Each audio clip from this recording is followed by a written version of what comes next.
All right, the Rittenhouse trial drawing comparisons to the so-called Covington kid, Nicholas Sandmann, from Sandmann himself. Remember him? He was a high schooler who filed a $250 million defamation lawsuit against CNN, NBC, and the Washington Post for portraying him as the aggressor in a 2019 confrontation with a Native American elder. You remember him.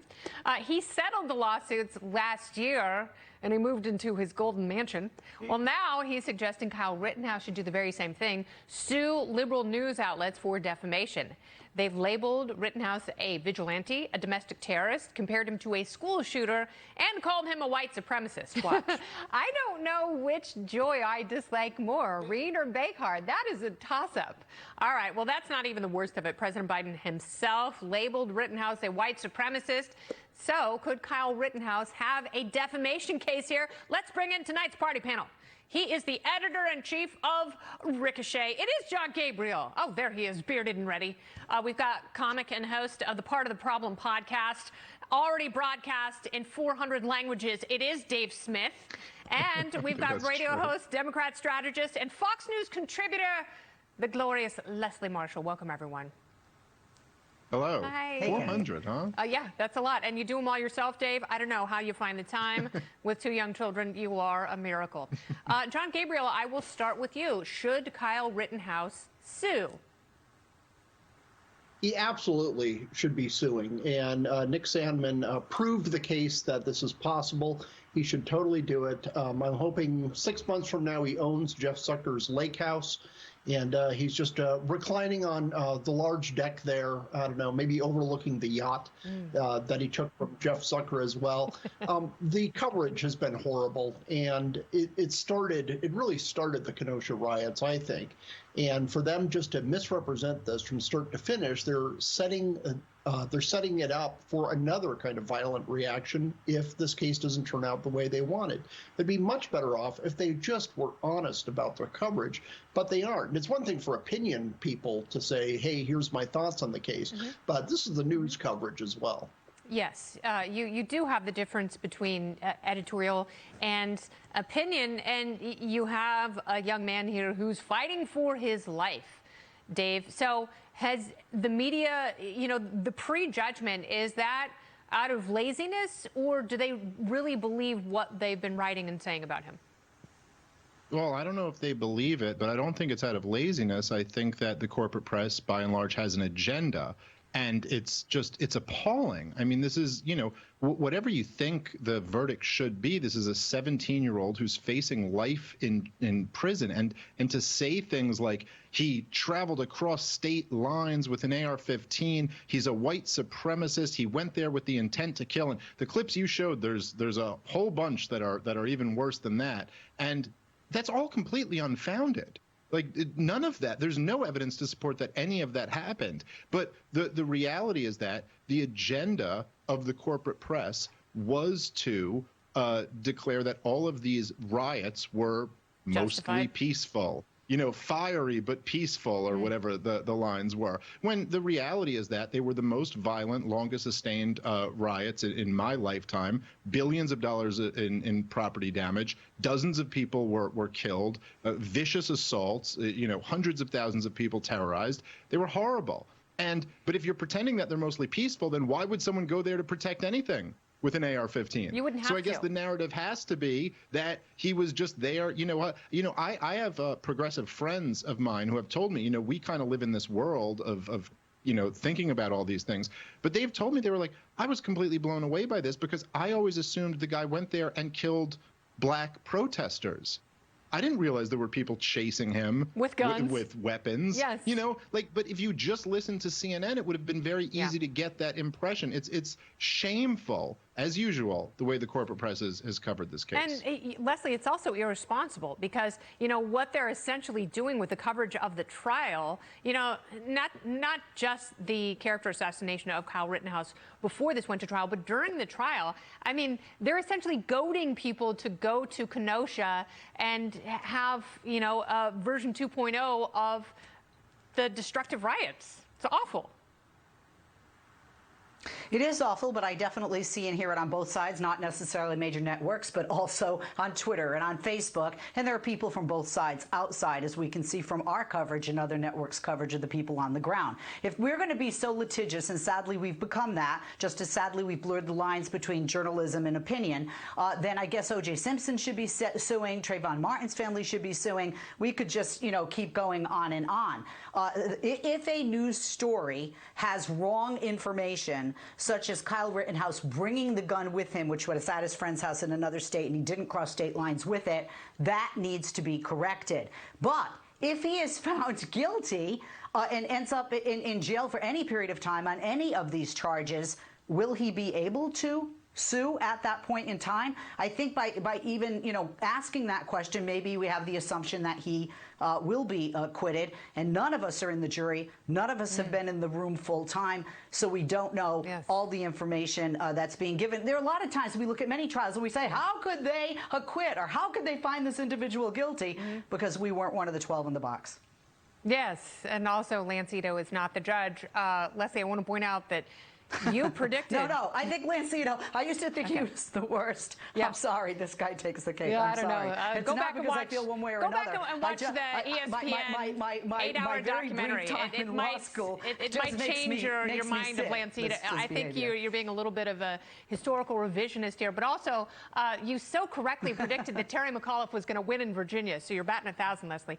Panel's going to stick around. Coming up, President Biden. Yes, you did. I said I thought he would win, but I'm not putting any money on it. All right, blah, blah, blah. The federal government and FBI have famously abused surveillance tools to spy on Americans.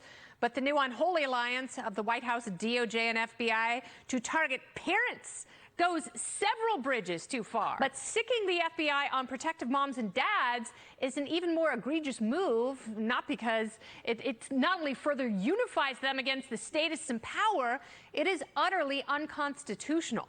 The FBI created a threat tag EDU officials after AG Merrick Garland sent a memo October 4th directing the Bureau to go after parents. The criminal and counterterrorism units were activated within the FBI and started using the tag to keep tabs on parents, turning every upset mom and dad into Carter Page. The National School Boards Association, in concert with the White House, sent a letter to the DOJ initially. The FBI got roped in, and in one fell swoop, parents were deemed domestic terrorists. Brilliant political move. Can't see how this might unravel a Democrat majority. Statists believe big government tools are merely convenient apparatuses to bend circumstances and people to their whims. Unfortunately, there is an FBI whistleblower who was disgusted by this directive, and now the cat is out of the bag. And parents, well, they're even more pissed. Republican lawmakers are furious about the whistleblower's claims. Some are demanding AG Garland get back on Capitol Hill to testify and answer.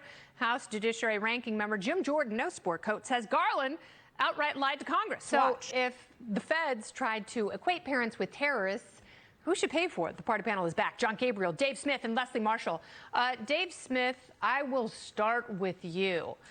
This kind of overreach, unsurprising, but also unacceptable. Your thoughts? Yeah, well, okay, so the greatest living American, who we all know, is Ron Paul. Thank you, Dave. Okay, yeah. All right. No one's arguing that. He was the one who said that the war on terrorism was destined to be turned inward. If you remember, Ron Paul objected to building a wall because he said it could be used to keep Americans in. And conservatives laughed at him at the time, but I don't think they're laughing about that anymore. And in the most tragic irony, the war on terrorism is now focused inward at the right-wingers and conservatives who supported the Bush-Cheney regime. It's like something out of a Greek tragedy. I don't know how to describe it. But yeah, this is the problem with creating this type of centralized federal power.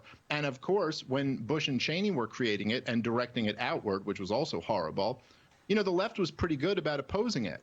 But now, when it's to, defend their agenda, many of them seem to get right behind it. And yeah, we're just going to label parents, concerned parents, as terrorists. I mean, this is something a sick society does. Yeah, And criminals and terrorists. That's why it went to the criminal and counterterrorism units within the FBI. It's a bad political strategy for Democrats, Leslie. These problems at school board meetings, they are local problems, and they should be dealt with by local law enforcement if there are, in fact, threats.